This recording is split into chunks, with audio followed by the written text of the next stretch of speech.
She raised her glass before he could touch his. "To 15 years," she said, not even looking at him. Her phone buzzed again, screen lighting up just long enough for him to catch the name. "Aaron? Work trip?" She tilted the screen away like it was muscle memory. He didn't react, not a twitch. That was the part that made her nervous. Not angry, not desperate, just quiet. And the problem with quiet men is you never know when they've stopped listening. The waiter brought dessert, a molten chocolate thing she'd picked out for herself, and she dug in, still half smiling at whatever she was texting under the table.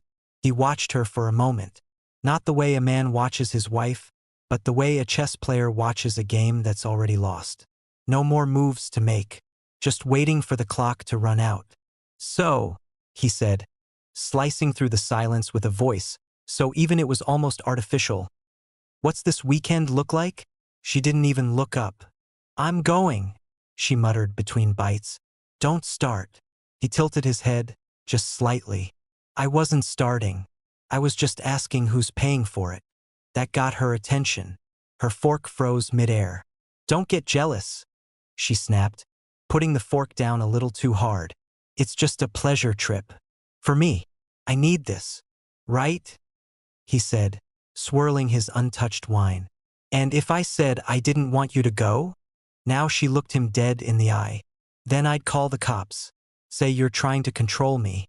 Emotional abuse. Isn't that what they call it now?"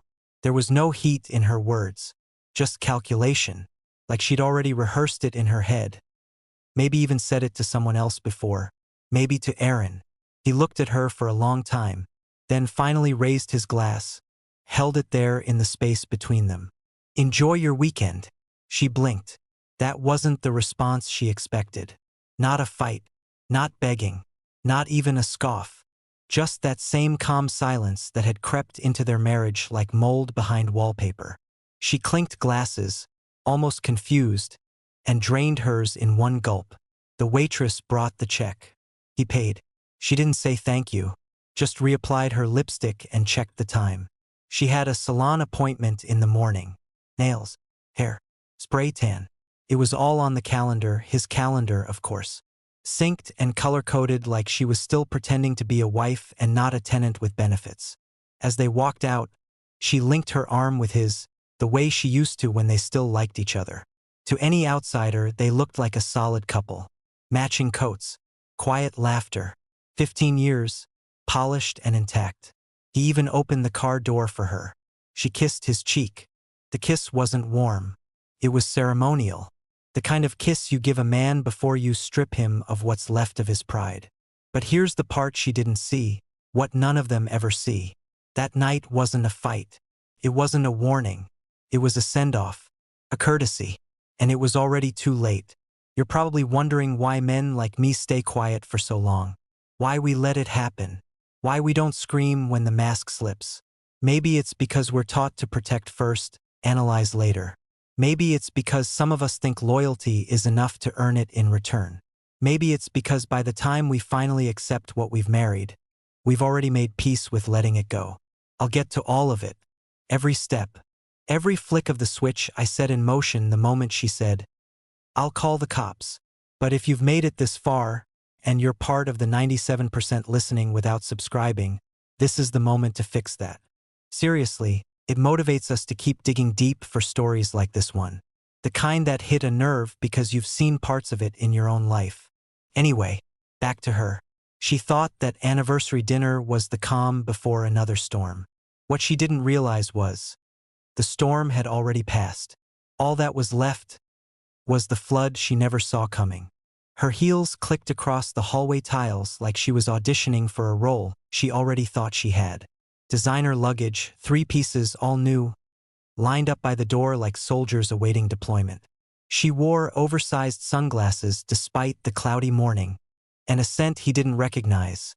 Something floral, sweet, and not worn for him. She wasn't dressed like a woman visiting friends. She was dressed like someone walking into a fantasy.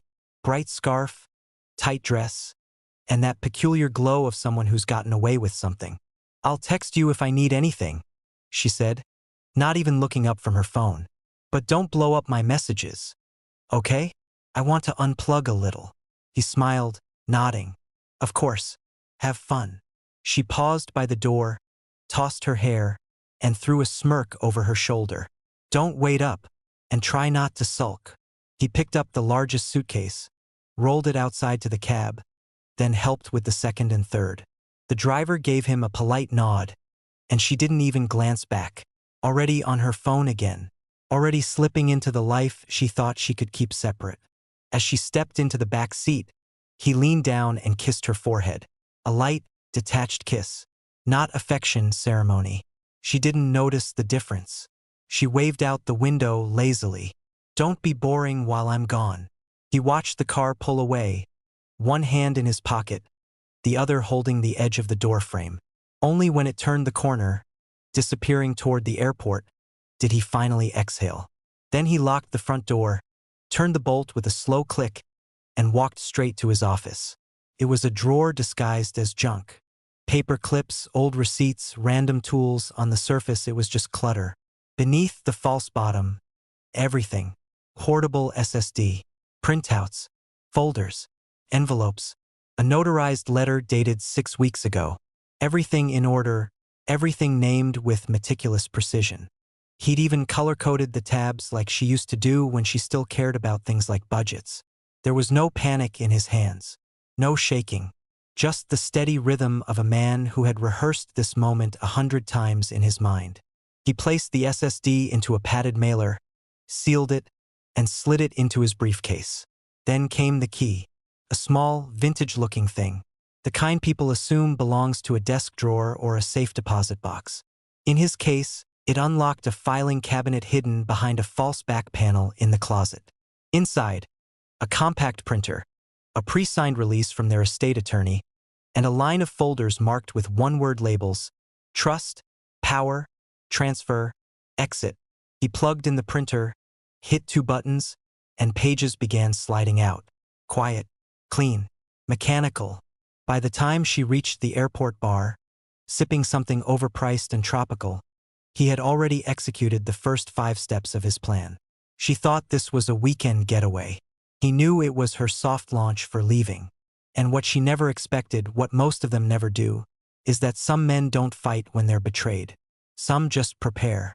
He opened his laptop, logged in with a token key she never noticed clipped under the desk. One by one, he accessed each account: banking, brokerage, utilities, even her cosmetic subscriptions, and initiated changes. Not blocks, not freezes, just transfers, silent exits, redirects, permissions quietly revoked. He'd already spoken to the accountant, already had the new mailing addresses in place. The passwords she assumed they still shared? Gone. The accounts she thought she controlled? Reassigned. The house? Owned entirely by the trust. Funded by his parents' inheritance, protected by a clause she never read before signing. She wasn't just flying away from a marriage. She was flying out of a system she never even realized she didn't understand. By mid-afternoon, he was at the notary's office, handing over the documents for verification. Not a single question asked. Everything had been filed in stages, nothing sudden enough to trip a flag. By evening, he poured himself a glass of scotch. Just one. Sat on the couch, not in sadness, but in clarity. The TV played something mindless. His phone buzzed once. A flight confirmation from the airline app she still hadn't logged out of on their shared account. First class, of course. He smiled at the irony. She was finally flying high. She just had no idea how far the drop would be when the cabin pressure changed. The funny thing about long marriages is how easily people stop paying attention to the fine print. 15 years together, and she never once questioned why her name wasn't on the deed. Never asked why the mortgage notices stopped coming in the mail. Never noticed the change in the bank routing numbers or the sudden quiet around tax season. Because as long as her cards worked and the lights turned on, she assumed she was secure. Entitled, even. Comfortable enough to forget that comfort is often borrowed, and rarely free. But he noticed. He always noticed. 6 months earlier, the first domino was tipped. Not after a fight. Not after a betrayal. Just a quiet Tuesday morning when he watched her linger a little too long on a text message. Not read it, linger. The faint smile, the cheek she touched absent-mindedly like she'd been complimented. And when he asked what it was, she replied with a lie that was almost too easy. Just Sarah from yoga. She hadn't spoken to Sarah in over a year. That was the moment he knew. And unlike her, he didn't scream, throw things, or go digging through her phone. He just started planning. The first thing he did was revisit their old documents. Their will, the trust, the business filings from when they briefly ran a side hustle together. Remembered how she skimmed every page, signed wherever he pointed, and never circled back. That ignorance was now an opening. Everything from the house to the vehicles to the brokerage accounts was technically under an umbrella trust his late uncle had helped him establish. She had skimmed the name at the top of the page and asked, "Why is the trustee not you?" And he'd told her truthfully, "Because it's protected that way." She'd shrugged. "Whatever. Just make sure the property taxes are on autopay." They were. But not from the joint account. Not anymore. He spent weeks creating layers. A shell company registered in Wyoming, another in Delaware, both with registered agents, both legally clean. All perfectly boring on paper. Utilities were switched to digital-only billing, with notices sent to encrypted inboxes she'd never access. Credit card accounts remained open, but all were tied to statements routed through the shell. She still swiped her card like she owned the world. She didn't realize it was borrowed from a structure she had no foothold in. Even the Wi-Fi account had been moved to an LLC. "Why?" she'd asked once, when she couldn't stream something and called the provider. He told her it was to get a business package discount. She rolled her eyes and went back to her wine. He created a shadow system under their marriage. Not illegal, not malicious, just invisible to her, because she chose not to see it.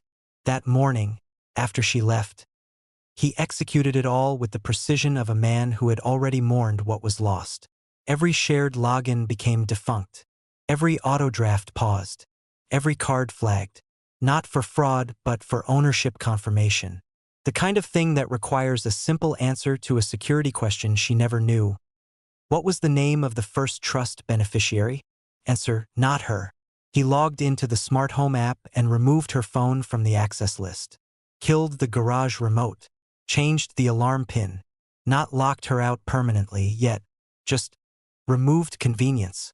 Then came the final steps. He had recorded a video with a financial planner 2 weeks earlier. Not for legal reasons, for memory. A time-stamped walkthrough of every asset, every change, every move, in case she ever accused him of doing it all in a frenzy. He didn't move in anger. He moved in stages. Predictable. Documented. While she lay sunning by a pool somewhere, snapping photos in a bikini she hadn't worn in years, captioning them with fake empowerment quotes, he watched the final email confirmations come in. Title transfers. Access revokes. Notifications of compliance from his bank. She hadn't stepped in the trap yet, but it was all around her, like a stage rigged for collapse the moment she hit her next line. He took a call from his attorney. Just a check-in. Everything was going according to plan. "She hasn't called yet?" the attorney asked. "Not yet," he said, sipping his coffee. "She still thinks she's on vacation. She's going to lose her mind." He didn't respond, because this wasn't about making her lose her mind. It was about reminding her she never owned the stage she was performing on. She just got to use it, for a while. The suite smelled like vanilla candles, salt water, and lies. She was draped across the chaise lounge in a silk robe she didn't pack. He brought it, probably from some trip he said was for training but reeked of guilt. Her legs were propped over his lap, champagne flute sweating in her hand, phone buzzing occasionally with notifications she swiped away like gnats. Group chats, work emails, one from her husband, "Hope you're enjoying the weekend." That one she didn't even open. "God, it's perfect here," she sighed, stretching. "I needed this." Aaron, her work friend, the one with the gym smile and a wife who traveled too much, smirked and traced a line up her calf. "Told you, Dominican is magic. I should have done this years ago." He grinned. "You did. You just didn't book the suite back then." She laughed, just as a soft knock came at the door. Not housekeeping. It was too late for that. She untangled herself and answered, still buzzed, robe slipping just enough for effect. A hotel staffer in a maroon vest and perfectly pressed slacks stood with an apologetic smile. Good evening, ma'am. We've encountered a billing issue with your room. She blinked. Excuse me? The card on file declined the latest authorization. We'll need a new form of payment to keep the room open. She scoffed, waving him off. That's ridiculous. Run it again. It's a black card. I understand, but it's already been attempted 3 times.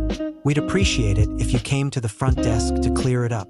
Behind her, Erin was already sitting up straighter, the mood soured. She turned back to him with a shrug. Just some glitch. I'll be right back. She slid into her heels, grabbed her purse, and strutted down to the lobby like she was about to fire someone. But at the desk, things were already unraveling. The clerk was waiting with a stack of papers. We traced the rejection, ma'am. It wasn't a glitch. The card account was closed today, but the attempt triggered a fraud alert. Wait, closed by who? By the account holder, which isn't you. That's my husband's card, she said, voice rising. He must have, he's playing games. Just switch it to mine. That's the thing, the clerk said, and now his voice lowered. A secondary authorization was added for billing before the card deactivated. Charges were rerouted. To who? The clerk handed her a single sheet of paper. Her name, the room number, the charges, and below that, in bold, alternate billing party, Helena M. B. Vice President, Corporate Travel Solutions. Helena, Erin's wife. Her blood turned cold. What the hell is this? She hissed. We've notified the cardholder. As a corporate account, the discrepancy has triggered a security protocol. Security. She turned to see 2 uniformed staff approach the desk, calmly but with purpose. Ma'am, we may need to request an alternative method of payment or ask you to vacate the room pending resolution. Erin appeared behind her, having followed the tension down like smoke to fire. He looked at the paper. His mouth opened, closed. Then he stepped back, as if the ground beneath her was contagious. What did you do? He asked her. She turned to him, furious. Me? You're the one who brought that damn robe and booked this room. With your card. It wasn't supposed to hit her account. He looked again at the clerk, then at the security guards, then back at her like she was a puzzle missing too many pieces to be worth solving. You said your husband didn't know. I didn't think he did. One of the guards asked if there was a problem. No, Erin said, backing away farther, palms up. No problem. I'm checking out. And just like that, he was gone. Elevator doors swallowed him whole. She stood in the lobby in heels and silk, clutching a sheet of paper that now felt radioactive. The clerk waited, pen in hand. Ma'am, do you have another form of payment? She opened her wallet with trembling fingers. Declined. She tried another. Declined. And just like that, the luxury weekend she mocked him over was now being itemized and sent to the wife of the man she was cheating with. She didn't cry. Not yet. She just stood there, realizing the walls hadn't just closed in. They'd been moving for days. She just hadn't noticed the sound. The first call came at 6:13 a.m. Her name flashed across the screen, Sienna Wife. With that smug vacation photo still set as her contact image. Sunglasses, white sand, drink in hand. He let it ring out. No vibration, just the screen lighting up the dark room like a lighthouse guiding nothing. The second call came 2 minutes later. Then a third, a fourth, a fifth. No voicemails, just desperate redials. By the 6th, he silenced the ringer and slid the phone across the nightstand. He didn't block her. That would have been too final, too theatrical. No, this was quieter, more surgical. Let her call. Let her try. That was the whole point. By 6:41, the hotel concierge left a message. Something about a billing situation. Your wife is requesting we contact you directly to resolve the issue regarding payment and incidentals. She insists you are responsible for the account on file. Please return the call at your earliest convenience. At 6:52, her sister tried. Call me, please. Sienna's in a panic. Something happened with the hotel, and she can't get into her bank app? What's going on? He stood by the kitchen window, sipping his coffee in silence, watching the early sunlight crawl up the neighbor's roof. No music, no news, just the drip of the coffee machine behind him and the increasingly frantic buzz of a phone he had no intention of touching. At 7:15, her best friend texted, "You need to pick up.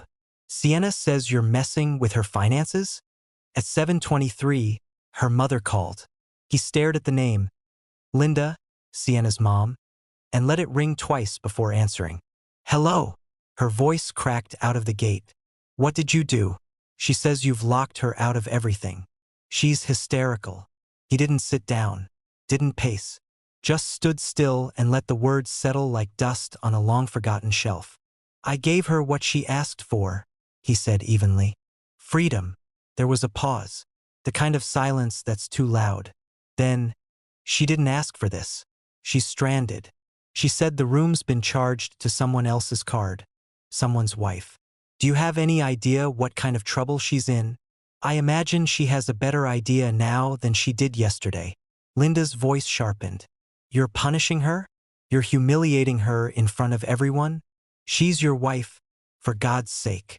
"No," he said, lowering the coffee mug to the counter. "She was my wife. Now she's a guest overstaying her welcome. She said you shut down her phone account. She can't even call Uber." He nodded to himself, almost smiling. "That was the last one on my list." "You're enjoying this?" she accused. "No," he said. "I'm executing a plan I built over half a year while she was lying to my face and spending my money on hotel robes and work friends. There's a difference." A sharp inhale from the other side of the line. "You always were so calculated. I never liked that about you. And I always noticed you raised her to think consequences were negotiable. I guess we're both consistent."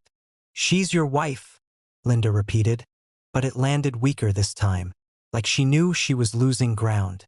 "No," he said again, this time with finality. "She made sure she wasn't." He ended the call without another word and turned his phone face down. He knew what she was doing now, crying to whoever would listen, weaponizing tears, trying to spin it as a betrayal. But the problem with playing victim is eventually someone asks to see the receipts. And he had every one of them. By 8:03, the attorney emailed confirmation of asset holds. By 8:19, the first article of dissolution was acknowledged. By 8:30, she was pacing barefoot in a hotel lobby, calling his name to no one who cared. The irony? She could have left with her dignity intact. She could have had a quiet conversation, a fair split, a decent goodbye. Instead, she boarded a flight wearing delusion and entitlement like armor. And now, every call she made was just another echo bouncing off the walls of a life that no longer answered to her. She landed on a red-eye, still in the same dress from the night before, makeup smudged, fury brewing just under the surface like a boiler about to blow. The moment the plane touched down, she stormed toward baggage claim, pulling out her phone to call an Uber. Nothing. No signal. No SIM card detected. The screen read. She stared at it in disbelief. She restarted it. Twice. Same result. She tried to connect to the airport Wi-Fi. Password required. The recovery number tied to her email was his. The two-factor authentication? Also his. She cursed under her breath, then pulled out her wallet and stormed toward the ATM. The bank card, her personal one, was supposed to be her fallback just in case. Inserted it. Punched in the code. Declined. Tried again. Declined. She tried to check her balance at the kiosk. Account suspended. Contact branch. The man behind her cleared his throat. She didn't turn around. Her blood was boiling, and now her face was burning too. "Just take the cash," she muttered, jabbing the cancel button. Except there was no cash, no card, and no account. Her Uber ride? Paid for by a stranger with sympathy. She promised to Venmo him as soon as this mess is over. He laughed nervously. She didn't join him. When she arrived home, still dragging her luggage like an anchor behind her, she reached for her keys. already dreading the conversation but clinging to the idea that at least here she could reclaim some ground. Click. Nothing. Click, click.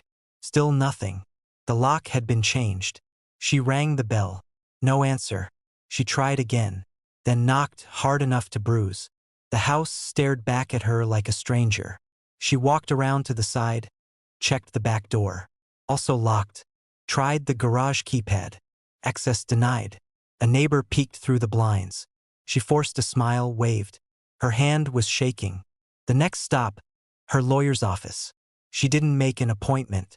She didn't wait in the lobby. She barged into the office like a woman who'd just had her throne stolen. "I want a copy of our marital documents," she snapped. "He's locked me out of everything. Changed accounts. The house. Even my phone. That can't be legal." The lawyer, an older man who had probably dealt with dozens of these tantrums, raised an eyebrow and clicked around his screen.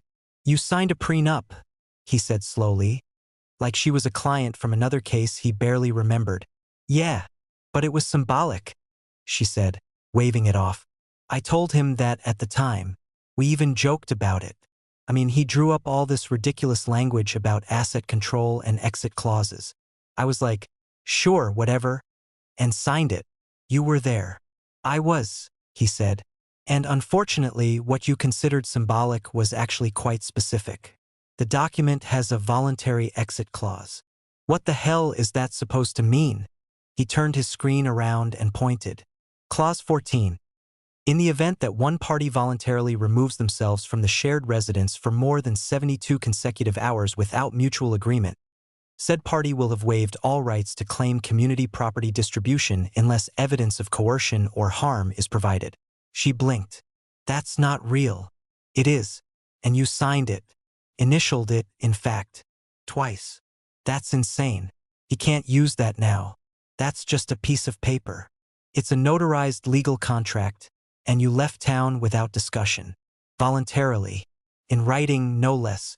Text messages confirm your departure was self-initiated. We pulled them from the cloud backup." She staggered backward a half step. No, he can't take everything."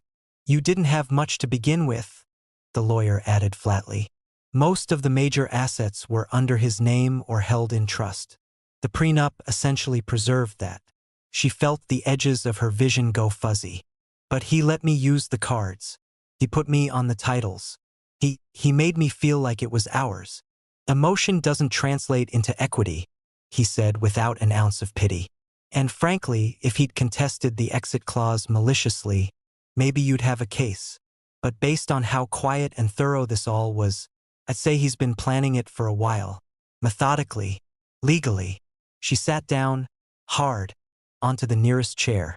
"I left for a weekend," she whispered. The lawyer looked at her, then slowly closed the folder. "No," he said, not unkindly. "You left the marriage. He just made it official." She hadn't slept in 36 hours. Not real sleep, just panic naps in taxicabs and the stale leather chair in her lawyer's waiting room. By the time she reached Logan's office, barely able to stand straight in her heels, her desperation had fermented into something bitter and sharp. Logan was her fallback, her college friend, her brunch buddy, her "if things go to hell, I've got you" kind of person. He sold her and her husband the house years ago, knew every detail, knew the history, knew them, and yet, he hadn't returned a single one of her calls. Not even a text. Nothing. She stormed past the receptionist like a woman on fire. "Is Logan in?" The assistant stood halfway, startled. "He's with a client." "I'm not asking," she snapped, pushing open the glass door to his corner office. Logan was seated behind his desk, sleeves rolled up, tie loosened. He looked up, and she saw it immediately. Guilt. He didn't smile, didn't stand, just sighed and leaned back like he'd been waiting for her storm to arrive. "You," she hissed, pointing. "You knew." Logan ran a hand over his jaw. "Yeah. You knew what he was doing, and you didn't say a goddamn thing?" He gestured for her to close the door. She didn't. "I'm your friend, Logan." He nodded slowly. "I know. Then explain to me how I come back from a weekend and can't get into my own house. My bank accounts are frozen. My cards don't work. I can't even find my name on the property title. Explain how that's even possible. He looked down at his desk, then opened a drawer and pulled out a thick manila folder. He came to me 6 months ago. She blinked. Said he wanted to prepare for a shift in the household. Told me you'd be taking a break soon. Those were his words. A break. Said he didn't want to deal with legal gray zones if things turned messy. She grabbed the folder from his hand and tore it open. Page after page of transactions, filings, timestamped transfers. Entities she didn't recognize. Real estate trusts with bland names like Elmwood Holdings and Oak Run Partners. What the hell is this? Title separation. He had the deed passed through 3 layers of trust. Took months to clean. That's why he started early. Everything was signed, filed, and finalized before you ever packed that first suitcase. She stared at the document in her hand, her house, the kitchen she designed, the garden she planted, and saw nothing but aliases, transfers, shells. You helped him, she whispered, eyes narrowing. You helped him screw me over. Logan's voice didn't rise. I followed legal instructions. It's what I do. You're my friend. I was also his broker, and he paid me a retainer you never matched. She flinched like he'd slapped her. Do you know how many late-night drinks we had?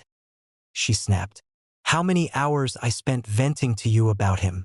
You acted like you were on my side. I was on the side of whoever had a plan, he said calmly. And he was the only one who did. She staggered back a step, mouth opening, then closing. You knew, she repeated, this whole time. He didn't ask me to sabotage you, Logan said quietly. He just asked me to be ready, because he said, and I quote, she's going to leave in her head before she ever packs her bags. And I need to make sure when she finally does. There's nothing left for her to come back to. The folder slipped from her fingers and hit the floor. He planned this, she said, stunned. Yes, Logan said, rising from his chair. And he planned it well. She looked around his office like it was a crime scene, only now realizing she wasn't the first on the battlefield. She was the last to know, the last to understand that the war wasn't beginning. It was already over. The road to his brother's cabin was long, narrow, and silent, just like her thoughts. No radio, no music, just the rhythmic thud of the tires over uneven asphalt and the faint, humiliating echo of her own breath catching every time she replayed the past 72 hours. The canceled cards, the locked house, the look on Logan's face when he said, he planned it well. Every mile she drove, the denial peeled away, and underneath it was something colder. The realization that she wasn't chasing a man. She was chasing control, and she'd already lost it. By the time she reached the woods, night was starting to fall. The cabin sat on a small rise by the lake. Rustic, quiet, unassuming. Smoke rose faintly from the chimney, the only sign of life in the stillness. She parked crookedly, the gravel crunching loud in the silence. Her hands trembled as she gripped the steering wheel. She told herself she wasn't crying, but the mirror said otherwise. His brother, Caleb, opened the door before she even knocked. He'd always been the more approachable one. Big shoulders, warm grin, no judgment. Except now, his eyes carried the same kind of quiet pity you see on a nurse's face when the diagnosis is already written. Caleb, she said, breathless. I just need to talk to him. He didn't move aside. He's not here. Please, she pushed. I just want to explain. He doesn't understand. It's gotten out of hand. Everyone's talking. I can fix this if he just gives me a chance. Caleb looked at her like she'd just told a ghost story. He left town last night. What? She blinked, as if she'd misheard. He packed a few things and said he needed air. And peace. The word peace lingered like a closing door. She let out a short, bitter laugh. Peace? He burns down my life and then goes looking for peace. Caleb didn't answer. He stepped aside just enough to grab something from the small entry table. A sealed envelope with her name written across it in that same neat, deliberate handwriting she used to tease him for.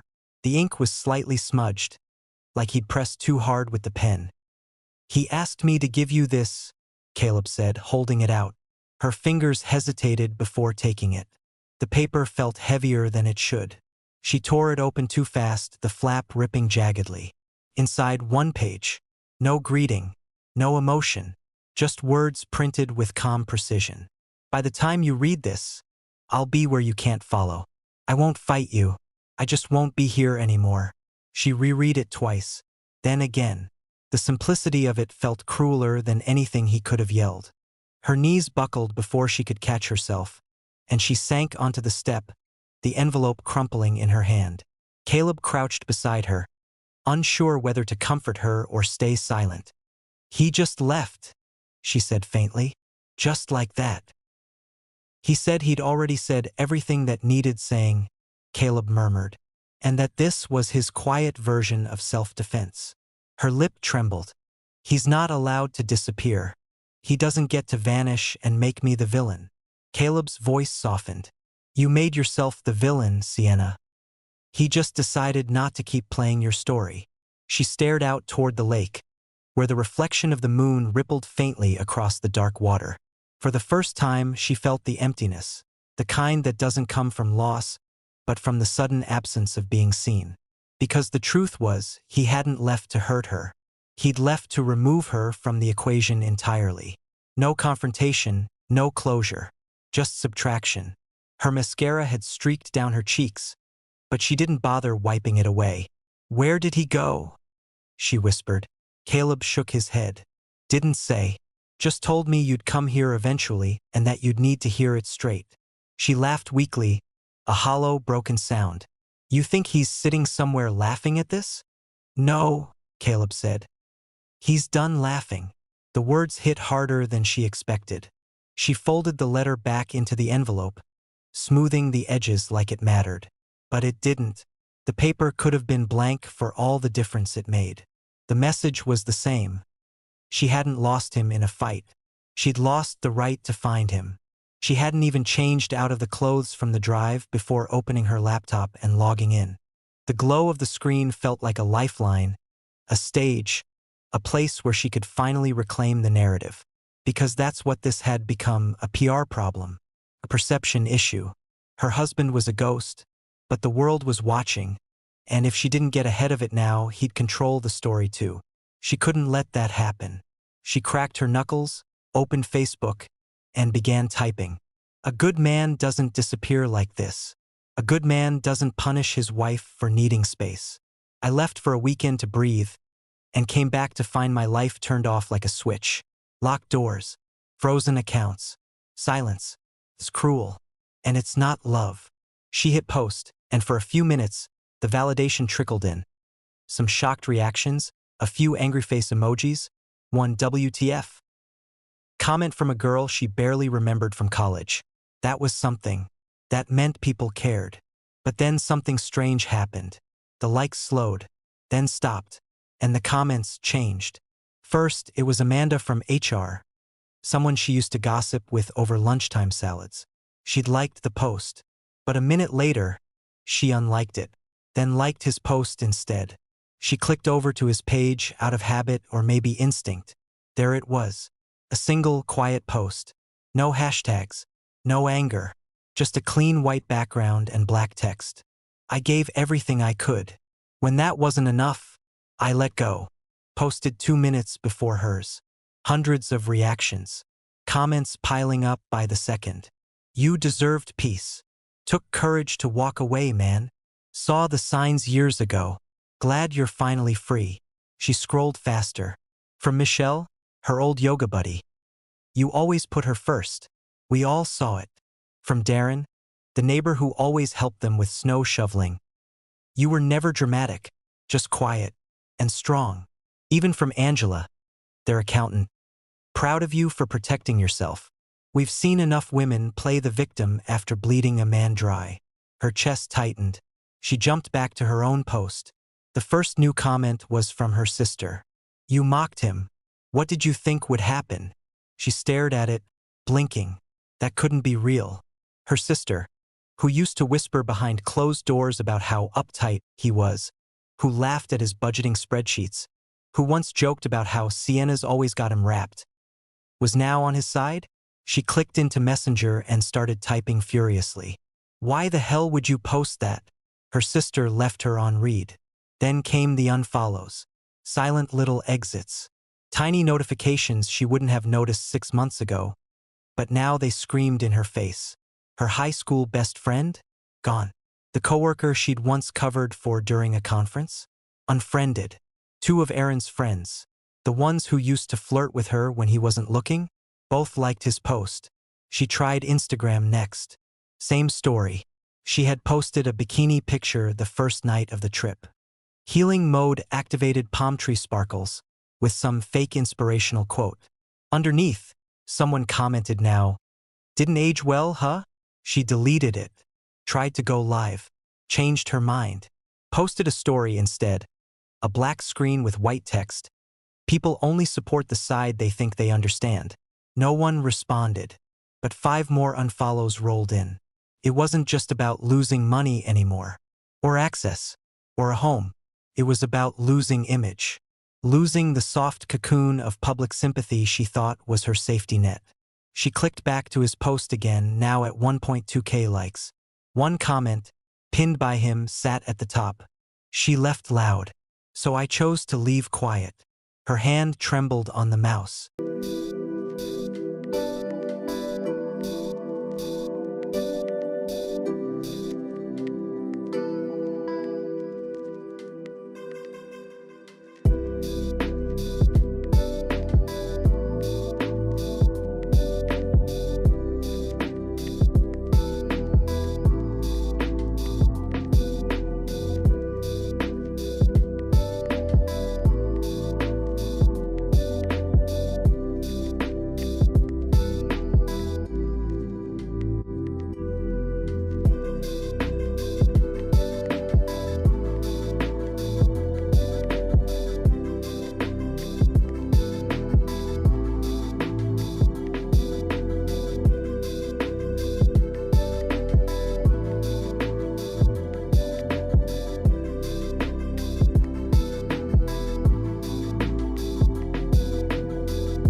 She opened the comment box on his post, started typing, "This isn't fair.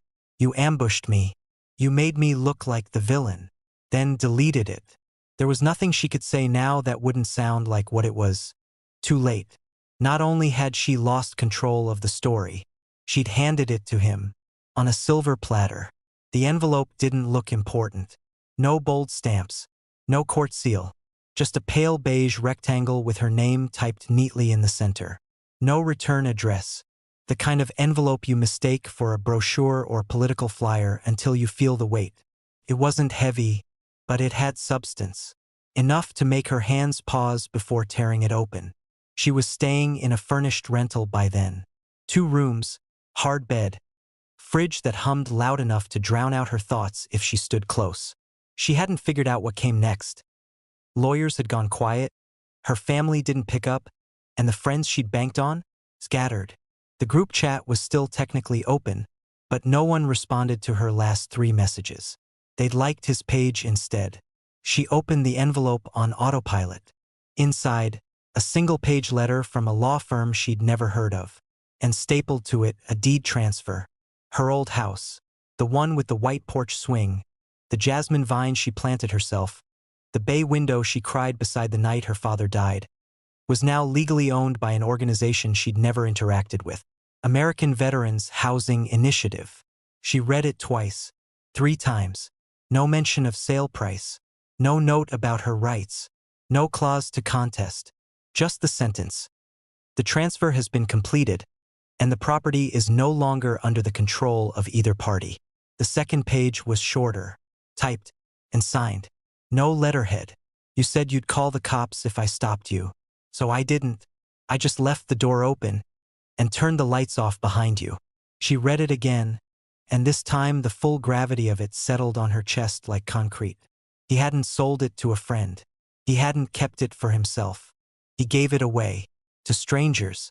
To strangers who'd never seen the wedding photos that used to hang by the stairs, who wouldn't know about the loose tile by the back door or the notch in the pantry shelf where they marked anniversaries with Sharpie. She stood up so fast the chair screeched. Pacing didn't help. Nothing helped. She stormed into the kitchenette, pulled open the cheap cabinets, slammed them shut again, opened the fridge, slammed that too. Nothing to punch, no one to scream at, and somehow that made it worse. Because revenge you can argue with. Revenge gives you something to push against. But this was quiet. This was air being removed from the room. She called the number listed at the bottom of the law firm's letter. It rang twice, then voicemail. She didn't leave a message. What would she even say? I thought I had time. I thought you'd chase. I thought you'd break. She sat at the tiny table in the kitchen. The overhead light flickered once, then steadied. She noticed the clock on the microwave had stopped blinking days ago. She hadn't reset it. Outside, the world moved on. Cars passed. Somewhere a dog barked. Life went forward. But in that moment, in that room, everything stood still. She realized then that he hadn't vanished in a rage. He hadn't vanished at all. He'd simply erased the space she used to occupy. He didn't take her to court. He didn't post screenshots or air out her affairs. He just let her walk into a version of herself that no longer mattered.